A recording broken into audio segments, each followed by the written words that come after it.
Assalamualaikum, bagaimana kabarnya saudara-saudara kaum muslimin dan muslimat pencinta Al-Quran? Berjumpa lagi dengan saya di channel Endang Piat. Kali ini saya buatkan lagi video tentang surat Al-Fatihah. Pada video yang lalu, surat Al-Fatihah tidak saya bacakan dulu ayat-ayatnya. Pada video ini, saya bacakan terlebih dahulu ayat-ayatnya. Mudah-mudahan surat Al-Fatihah yang akan saya bacakan nanti tidak keluar dari kaidah tajwid, sehingga dapat menuntun bacaan yang mudah dan benar. Jika saudara-saudara suka dengan video ini, maka jangan lupa untuk di-subscribe. Baiklah saudara-saudara, saya bacakan dulu ayatnya. A'udzu billahi minasyaitonir rajim. Bismillahirrahmanirrahim. Alhamdulillahi rabbil alamin. Ar-Rahmanir Rahim. Maliki yaumiddin. Iyyaka na'budu wa iyyaka nasta'in. Ihdinas siratal mustaqim. Siratal ladzina an'amta 'alaihim ghairil maghdubi 'alaihim waladdallin. Di dalam surat Al-Fatihah ayat yang pertama ini ada kalimat Allah. Kalimat Allah ini harus dibaca tarkik, yaitu dibaca tipis, karena kalimat Allah ini didahului oleh huruf yang berbaris kasroh. Dan pada kalimat Allah ini ada huruf lam yang berbaris fathah berdiri. Ini dinamakan mad tabi'i, harus dibaca panjang 2 harakat. Kemudian ada huruf alif, ada huruf lam menghadapi huruf ro yang bertasdid. Ini dinamakan alif lam samsiah. Dan masih pada huruf ro yang berbaris fathah. Huruf ro yang berbaris fathah ini harus dibaca tafhim, yaitu dibaca tebal, karena huruf ro ini berbaris fathah. Dan kemudian ada huruf mim yang berbaris fathah berdiri. Ini dinamakan mad tabi'i, harus dibaca panjang 2 harakat. Dan kemudian ada huruf alif, ada huruf lam menghadapi huruf ro yang bertasdid. Ini dinamakan alif lam samsiah. Dan masih pada huruf ro yang berbaris fathah. Huruf ro yang berbaris fathah ini harus dibaca tafhim, yaitu dibaca tebal, karena huruf ro ini berbaris fathah. Dan lagi ada huruf ha yang berbaris kasroh menghadapi huruf ya sukun. Ini dinamakan mad tabi'i. Namun mad tabi'i ini menghadapi huruf yang hidup, yaitu huruf mim yang berbaris kasroh, dan dihentikan membacanya. Maka kedudukan mad tabi'i ini berubah menjadi mad arid li sukun yang harus dibaca panjang 6 harakat. Dan pada ayat yang kedua ada huruf alif, ada huruf lam menghadapi huruf ha. Ini dinamakan alif lam komariah. Kemudian ada huruf mim sukun menghadapi huruf dal. Menurut hukum mim mati, ini dinamakan idhar. Kemudian ada kalimat Allah. Kalimat Allah ini harus dibaca tarkik, yaitu dibaca tipis, karena kalimat Allah ini didahului oleh huruf yang berbaris kasroh. Dan pada kalimat Allah ini ada huruf lam yang berbaris fathah berdiri. Ini dinamakan mad tabi'i, harus dibaca panjang 2 harakat. Kemudian ada huruf ro yang berbaris fathah. Huruf ro yang berbaris fathah ini harus dibaca tafhim, yaitu dibaca tebal, karena huruf ro ini berbaris fathah. Kemudian ada huruf alif. Ada huruf lam sukun menghadapi huruf ain. Ini dinamakan alif lam komariah. Kemudian ada huruf ain yang berbaris patah berdiri. Ini dinamakan mad tabi'i, harus dibaca panjang 2 harakat. Dan kemudian ada huruf mim yang berbaris kasroh menghadapi huruf ya sukun. Ini dinamakan mad tabi'i. Namun mad tabi'i ini menghadapi huruf yang hidup, yaitu huruf nun yang berbaris patah dan dihentikan membacanya. Maka kedudukan mad tabi'i ini berubah menjadi mad arid li sukun, harus dibaca panjang 6 harakat. Dan kemudian pada ayat yang ketiga ada huruf alif, ada huruf lam menghadapi huruf ro yang bertasdid. Ini dinamakan alif lam samsiah. Dan kemudian ada huruf mim yang berbaris fathah berdiri. Ini dinamakan mad tabi'i, harus dibaca panjang 2 harakat.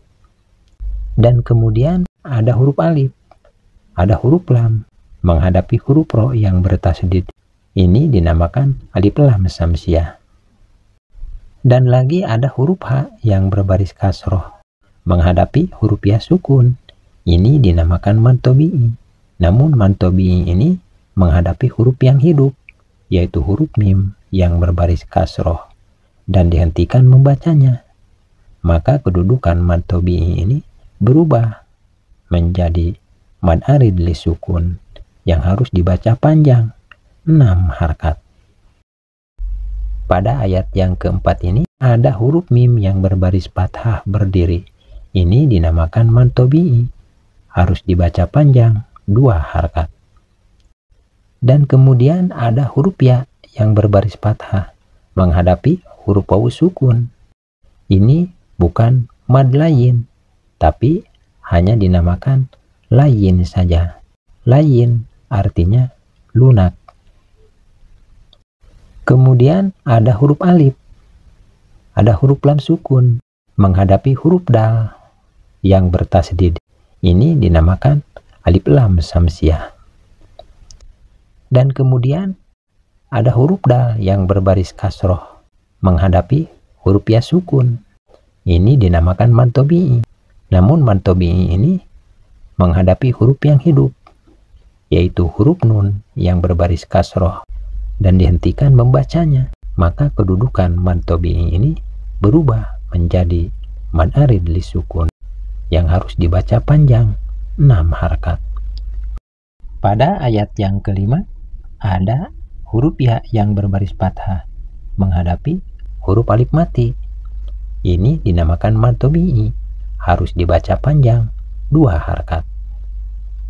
Dan kemudian ada huruf ya yang berbaris fathah menghadapi huruf alif mati.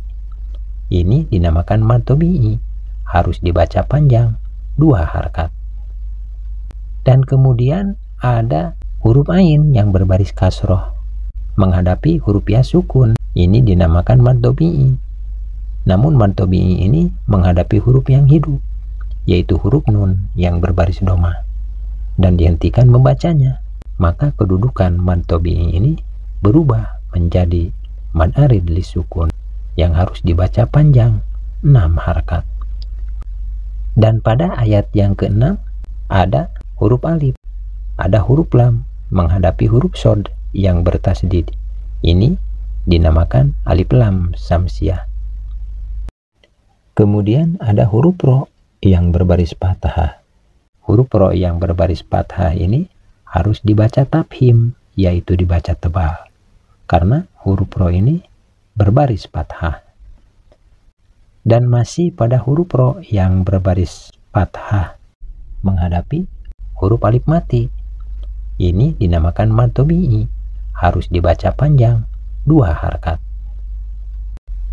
Dan kemudian ada huruf alif, ada huruf lam sukun menghadapi huruf mim. Ini dinamakan alif lam komariah. Dan kemudian ada huruf qaf yang berbaris kasroh menghadapi huruf ya sukun. Ini dinamakan mad tabi'i. Namun mad tabi'i ini menghadapi huruf yang hidup, yaitu huruf mim yang berbaris fathah dan dihentikan membacanya.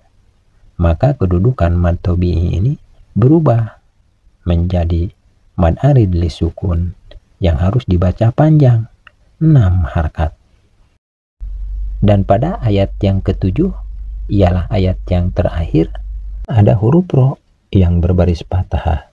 Huruf ro yang berbaris fathah ini harus dibaca tafhim, yaitu dibaca tebal, karena huruf ro ini berbaris fathah. Dan masih pada huruf ro yang berbaris fathah menghadapi huruf alif mati, ini dinamakan mad tabi'i, harus dibaca panjang 2 harkat. Dan selanjutnya ada huruf alif, ada huruf lam, ini dinamakan alif lam samsiah. Dan kemudian ada huruf za atau huruf zal menghadapi huruf ya sukun, ini dinamakan mad tabi'i, harus dibaca panjang 2 harkat. Dan kemudian ada huruf lam yang berbaris fathah menghadapi huruf ya sukun, ini bukan mad layin, tapi hanya dinamakan layin saja. Layin artinya lunak. Dan kemudian ada huruf mim sukun menghadapi huruf gin. Menurut hukum mim mati, ini dinamakan idhar. Dan kemudian masih pada huruf gin yang berbaris fathah menghadapi huruf ya sukun, ini pun bukan mad layin, tapi hanya dinamakan layin saja. Dan kemudian ada huruf ro yang berbaris kasroh. Huruf ro yang berbaris kasroh ini harus dibaca tarkik, yaitu dibaca tipis, karena huruf ro ini berbaris kasroh. Dan kemudian ada huruf alif, ada huruf lam sukun menghadapi huruf mim, ini dinamakan alif lam komariah. Kemudian ada huruf do yang berbaris domah menghadapi huruf wawu sukun, ini dinamakan mad tabi'i, harus dibaca panjang 2 harkat. Dan kemudian ada huruf lam yang berbaris fathah menghadapi huruf ya sukun, ini bukan mad layin, tapi hanya dinamakan layin saja. Layin artinya lunak. Dan kemudian ada huruf mim sukun menghadapi huruf wawu. Menurut hukum mim mati, ini dinamakan idhar syafawi. Dan kemudian ada huruf alif, ada huruf lam menghadapi huruf do yang bertasdid, ini dinamakan alif lam samsiah. Dan kemudian ada huruf do yang berbaris fathah menghadapi huruf alif mati, ini dinamakan mad tabi'i. Namun mad tabi'i ini menghadapi huruf yang bertasdid, yaitu huruf lam, dan ditandai dengan alis yang tipis. Maka kedudukan mad tabi'i ini berubah menjadi mad lazim musaqqal kalimi yang harus dibaca panjang 6 harkat. Kemudian ada huruf lam yang berbaris kasroh menghadapi huruf ya sukun, ini dinamakan mad tabi'i. Namun mad tabi'i ini menghadapi huruf yang hidup, yaitu huruf nun yang berbaris fathah dan dihentikan membacanya. Maka kedudukan mad tabi'i ini berubah menjadi mad arid li sukun yang harus dibaca panjang 6 harakat. Baiklah saudara-saudara, saya cukupkan tuntunan ini sampai di sini. Semoga tuntunan ini bermanfaat. Akhirul kalam, wassalamualaikum warahmatullahi wabarakatuh.